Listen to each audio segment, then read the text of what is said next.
Good morning student. Welcome to today's video session.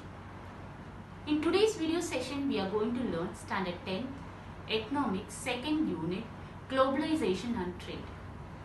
Let's move on to the video session. Globalization and trade. Liberalization, privatization and globalization, that is LPG, have become a much talked of topics among politicians, economists and businessmen in modern days. These three are the supporting pillars of new economic policy of our government 1991.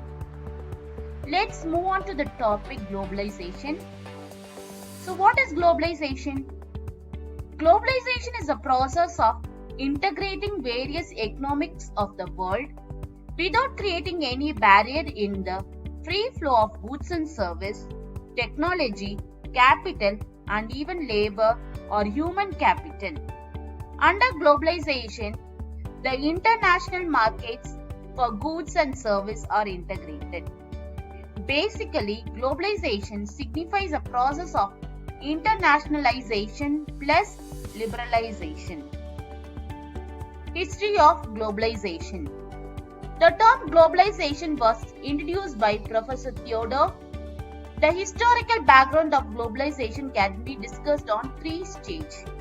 They are Stage 1, Archaic globalization, Proto-globalization, Modern globalization.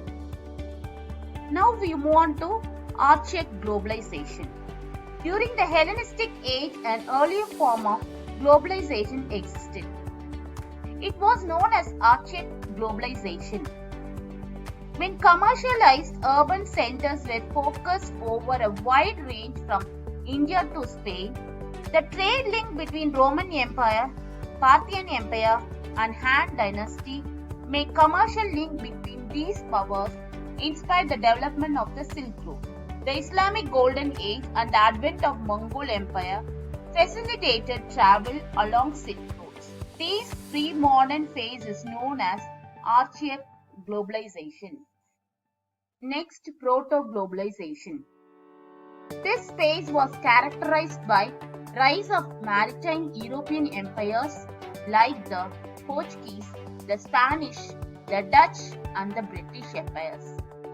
Globalization became private business phenomenon. The East Indian Company was the first multinational company, followed by the Dutch East Indian Company. Then the Portuguese also set up trading posts from Africa to Asia and Brazil. Next, modern globalization. The 19th century globalization took a modern form. Multinational trade contracts and agreements have been signed like the General Agreement on Tariff and Trade. During the post, there had been economic expansion leading to stability. Technological changes have lowered the cost of transportation and goods are transported between continents within a short span of time. Trade and traders in South India historical perspectives. Southern Indian trade guilds were formed by merchants in order to organize and expand their trading activities. These guilds become channels through which Indian culture was exported to other lands. South Indian trade was dominated by the Cholas and it replaced by the Pallavas. Early traders. Kalinga traders traded with Southeast at an early date. Then came the Katrigas, Nakras, Brudas and Gavaras. European traders. The discovery of sea route by Vasco da Gama has far-reaching effects. India's coastal and maritime trade was monopolized by the Europeans. The Portuguese. Vasco da Gama landed at Calicut on 17th May 1498. The profits of goods brought by him was 60 times the cost of the entire expeditions to India. The second visit of Vasco da Gama led to the establishment of trading stations at Calicut, Cochin and Kannur. Cochin was their capital. The Dutch East Indian Company was set up in 1602. They established trading centers at Masulipattnam, Petapoli, Devanampattanam and Pulicat. Pulicat was their headquarters. They got Tanjore and Nagapattinam from the Portuguese. The British Company. The English East Indian Company was set up in 1600. They establishing trading center as Masulipattnam and Pulicat. By the grant of Golden Fireman, they were allowed to trade freely in the Golconda Sultan ports. In 1639, they built Fort St. George in Madras. It became the headquarters, the Danes. The Danish East Indian Company arrived at India in 1616. Tranquebar was their headquarters. They failed to strengthen themselves. In 1845, they left India. The French. First French factory was established in 1668. Pondicherry became their headquarters in 1701. After 1742, political motives began to overshadow the desire for commercial gain. Globalization in India. In India, the period after 1980 to 81 was marked by severe balance of payment difficulties, mainly due to hike in oil price and Gulf War in 1990 to 91. When the new government took over in June 1991, India had unprecedented balance of payment crisis. The finance of the central and the state government had reached a situation of near bankruptcy. With the downgrading of India's credit rating by some international agency, there was heavy flight of capital out of India. Since India lost its credit worthiness in the international market, the government mortgaged 40 tons of gold to the Bank of England. Under these circumstances, the government for 1991 to 92 presented its budget in July 1991 with series of policy changes which underline globalization, liberalization and privatization. This has come to called as India New Economic Policy. This policy were strengthened when India signed the Dunkelgraft in 1994. Reforms made to adapt globalization, that is new economic policy in India.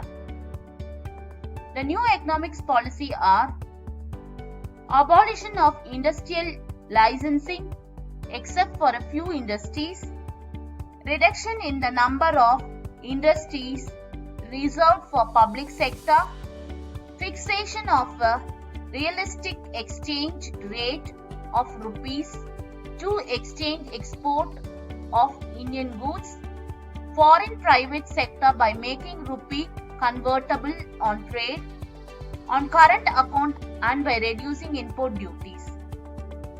Foreign exchanges regulations were suitably amended. The statutory liquidity ratio, that is SLR, was reduced to increase leading by RBI. Multinational corporation.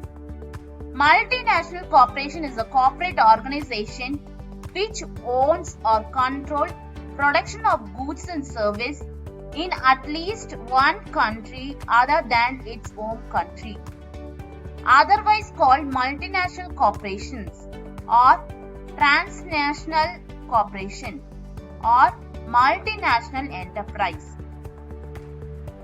Evaluation of MNC. Like the East Indian Company, which came to India as a trading company and then it led throughout the country to become politically dominant. These multinationals first start their activities in extractive industries or control new raw materials in their host countries during 1920s and then slowly entered. Most of the MNC at present belongs to four major exporting countries: USA, UK, France, Germany. However, the largest is Americans. 11 of the 15 largest multinationals are Americans.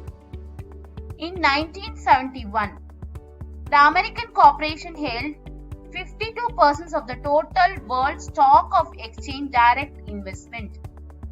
Great Britain held 14.5%, followed by France 5% and Federal Republic of Germany 4.4% and Japan 2.7%. In 1969, the American multinational alone produced approximately $140 billion worth of goods.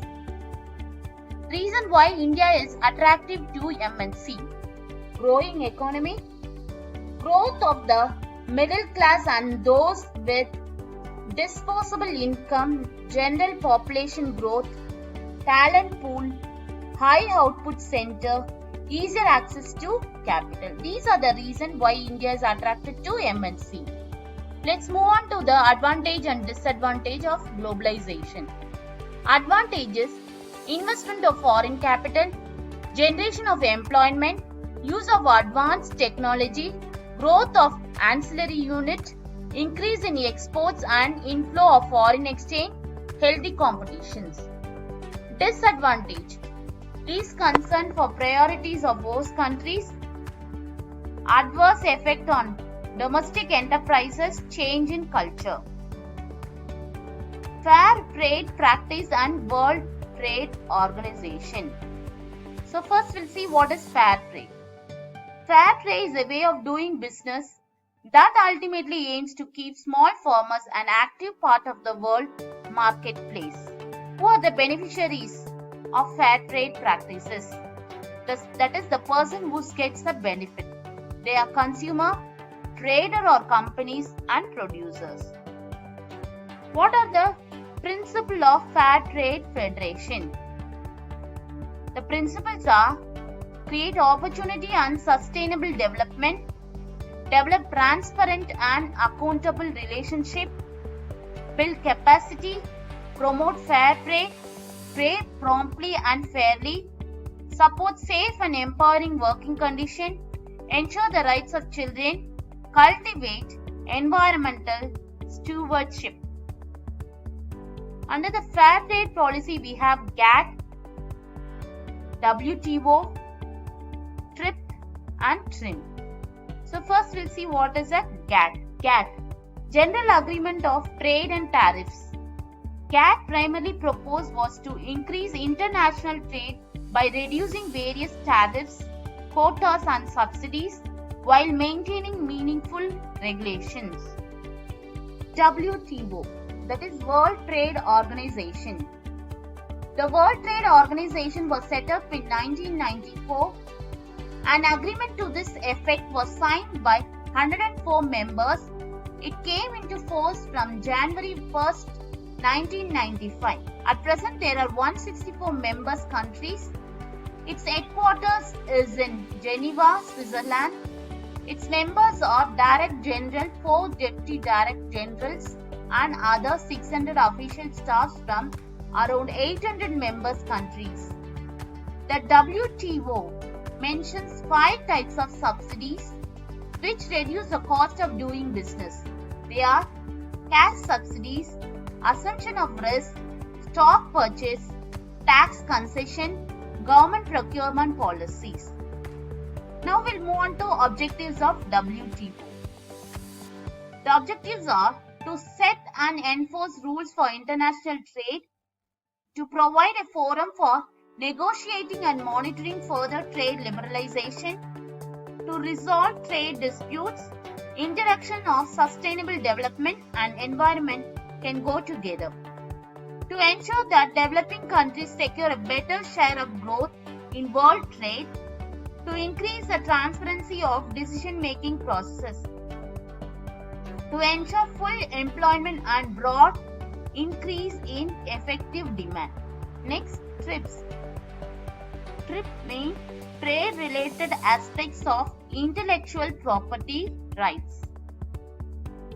Under TRIPS, patent shall be available for any invention, whether product or process in all fields of industrial technologies. TRIPS agreements covers 7 areas of intellectual property rights. They are copyrights, trade market, trade secrets, industrial design, geographical appellations, integrated circuits and patents. TRIM. TRIM full form as Trade Related Investment Measures. The Uruguay Round Agreement on TRIM refers to certain conditions or restrictions imposed by a government in respect of foreign investment in the country in order to give adequate provisions for the home industries to develop. Impact of globalizations. The impact of globalizations are increased trade, greater choice of goods, greater competition, that is lower prices, economics of scale, more efficient production, increased capital and labor mobility, monopoly power of multinationals, structural unemployment from shifting sectors, tax avoidance easier. So these are the impact of globalization. Now we move on to the positive and the negative impact of globalization. Positive impact of globalization are a better economy introduced, rapid development of capital market, standard of living has increased, globalization rapidly increases better trade so that more people are employed, introduce new technologies and new scientific research patterns, globalization increases the GDP of a country. Now let's see what is the negative impact of globalization. Too much flow of capital amongst countries introduce unfair and immoral distributors of income. Another fear is losing national integrity because of too much exchange of trade. Independent domestic policies are lost. Rapid growth of economic as required a major infrastructure and resources extraction. This increase negative ecological and social costs. Rapid increase in exploitations of natural resources to earn more foreign exchange. Environmental standards and regulation have been relaxed. Challenges of globalization. When we go for globalization, what are the challenges faced by the country? Shifting risk profile, regularity obstacles, cultural differences, job insecurity and lack of skills, and shortage of resources. Let's move on to recap and evaluation part.